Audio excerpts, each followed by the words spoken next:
嘿，大家好，我是 A 想到今天啊，我們終於久違的來到一個比較常見的這一場比賽。那究竟什麼機場比賽是比較常見？那其實就是那個主流玩家的這一場比賽。那其實什麼是主流玩家或者是主流英雄？在這個遊戲裡面，其實那個主流英雄、主流玩家是沒有一個特別的定義，就是沒有一個實在定義在的。但是如果你問我的話，我覺得所謂的那個主流英雄或者主流玩家，其實就是用一些比較常見的一些英雄的玩家，那就是什麼，例如說聖獸，又或者說梅菲斯特，或者是神行者那些，我都會把它當作是一個主流英雄，然後用他們的玩家都會，我覺得是一個主流的玩家。那但是其實如果真的要問那個實在定義的話，其實就是那個選取率比較高一點的英雄吧。如果真的要說出來主流英雄的話，那但是你也知道，這個遊戲是沒有那個所謂的選取率的那個數據給大家看的。就是我相信他們官方內部應該是有這個數字，但我好像從來沒看過官方有把這個數據拿過出來跟玩家分享。但是如果你是一個在這個遊戲裡面玩久了一些玩家的話，其實也不難發現哪隻英雄的選取率是特別的高。对，那很明顯這個版本就是我們經常說的那個阿澤，對，就是那個這個 season 的那個最 meta 的一個英雄啊。對，那其實剛才那些說的話，我已經在很久以前，大概2-3個月前已經說過一次了。那但是為什麼這次又說？那其實這個不是我的問題，對，最大問題是什麼？就是這個遊戲它那個版本的更新其實是真的十分之緩慢，甚至是可以說沒有任何特別的改變。例如說，如果大家想一下的話，阿澤這個 meta 更新第一次出現究竟是幾個月前？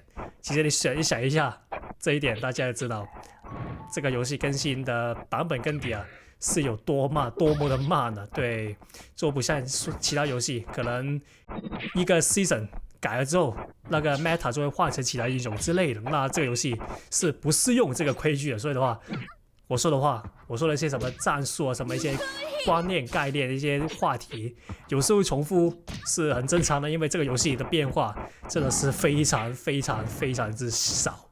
对，少到你是看不出任何區別的。對，就是你這個影片跟拿去半年前的影片對比一下，其實區別也不會是特別的大。對，所以的話就是這樣，這個遊戲是這樣。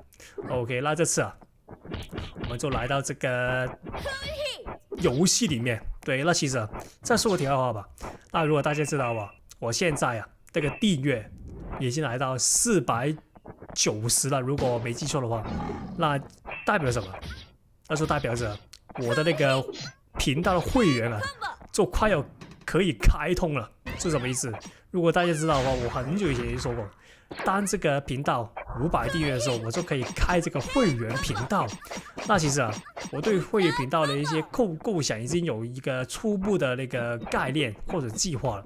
那其實如果大家加入我這個會員頻道的話，我是會給觀眾更多的那些不同類型的不同的戰鬥影片。对，這主要是什麼？就是第一如果大家有發現的話，我之前不是說我有開直播嘛？那第一我就會把那些直播在會員頻道裡面公開出來。對，那因為大家發現我看完直播之後，那些影片都已經全都鎖起來了，就是全都 private 起來了嘛。那其實我是打算把它放在會員頻道裡面。对，那你可能想說，其他頻道都直接把它公開出來給所有人看，那為什麼你要把它鎖起來，只給觀眾，只給一些會員看，那麼的小氣之類的？对，那其實最大原因是我想給一個會員的頻道的一些會員有一個更好的一個體驗，或者是那觀看的那個東西可以讓他們看嘛。那所以的話，除了一些直播之外，我還是會在直播，例如說一個直播4個小時，我是会把那個4個小時的直播全都會上字幕。对，所以的話不只是一個單純的一個直播記錄而已，你是會有一個字幕在那個4個小時直播裡面，對，就是一個會花我非常多時間的一個行動啊，所以的話，我相信大家也接受我把這個放在會員頻道吧，對，就是一個有字幕的那個直播檔啊，對，那這個是第一點。那第二點就是我會放一些另外的從來沒公開過的一些戰鬥影片，對，就是不論是每天都會準時發的一些機場戰鬥影片，或者是那些直播檔啊，你都不會看到的一些戰鬥影片啊，都會在這個會員頻道裡面發出來，對，就是一些你從來沒有看過的一些素材啊，我也會發在這個會員頻道裡面，這是第二點。那第三點呢？這個我相信可能會有人有興趣，就是我會把這個機場，因為現在已經每天都發一部機場影片了嘛，那所以的話，這些機場影片是可以提早，但是就應該是不會提早1-2天這樣，可能會提早，暫時我應該是把這些影片提早2個小時發。如果你是會員的話，你就可以提早2個小時啊，觀看到这個競技場對戰影片。對，那大致上就是這3點：直播的記錄檔、字幕的記錄檔，這是第一點。第二點的話，就是一個從來沒公開過的一些戰鬥影片，這是第二點，也是有字幕的，所以不用擔心。那第三點就是可以提早觀看到這個洛塞港每天準時發布的洛塞港這一場對戰。對，那大致上現在目前就這樣。那如果有興趣的話，就可以加入我的會員啊。那這個就是應該在未來1-2個月就會有的個新功能吧。那大家如果真的很想看到的話，就可以期待一下。那大致上這樣。那現在來到這個影片的第4回合啊。那第4回合呢，也是因為 Meta 玩家，那以前說過 Meta 玩家怎麼應付，那就是針對以前你打過的每一場 Meta 戰鬥的經驗拿過來用就行了。那例如說打李舜臣的話，你要怎麼辦？那就說要預想對面的能量到底存好沒有，如果存好的話，就不要輕易接近他，像現在一樣，就是我很明顯的知道對面的李舜臣已經把那個能量存好，可以隨時踩我了，那我就把一些攻擊全都換成了遠程攻擊，就盡量不要接近他。OK， 那這邊的話換為成行者。OK， 這邊做到，那直接把它射下去，因為他有技能啊，現在已經來了技能階段。那他速度還沒好，所以的話把它直接射下去是最好的選擇，不然的話他就會換一個速41換反裝來把我抓住。我這邊的話可以。那現在的話我還有 OK， 這邊直接用披風 OK 直接炸死。星河披風永遠都是那句收頭用的最好的裝備啊。如果是對面是淋血的話，這個披風真的是最好用的一個披風啊，要我來說的話。OK， 來到這個第5回合啊。那第5回合的話也是一開始抓到，那直接抓到之後就可以直接給他黑毛 combo 啊。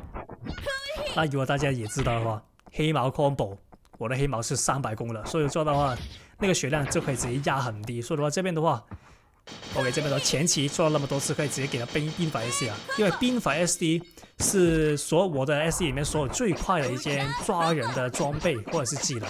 所以的話，如果你前期不停的抓到他的話，就直接給他兵法技能，因為你的技能如果用的又快又準的話，那你後期的優勢就很大。因為也說過，技能越早開越好。那其實這個越早開不是等於你可以直接把技能無亂的交出來，就是你要開的要快而且要準，那你的優勢就會佔很大。因為例如說我剩下 SD， 因為我一早開了一個又準又快的兵法 SD 了嘛，那我的 SD 在後期就會很快就會重新存好。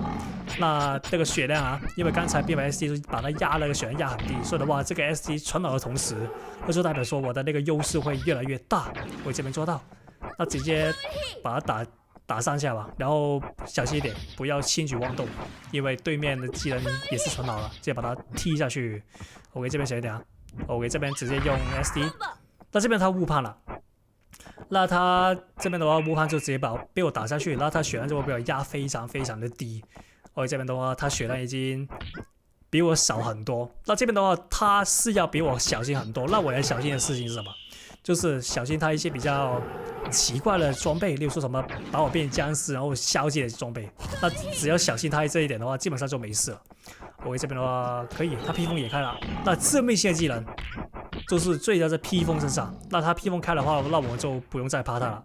那這個血量的話，也是直接用那個星河披風把它收掉，那基本上就完結了。所以的話，這局當我拿出星河披風的那一瞬間，那就應該等於完結了。OK， 這邊要小一點啊。OK， 那最後的話記得訂閱一下，謝謝。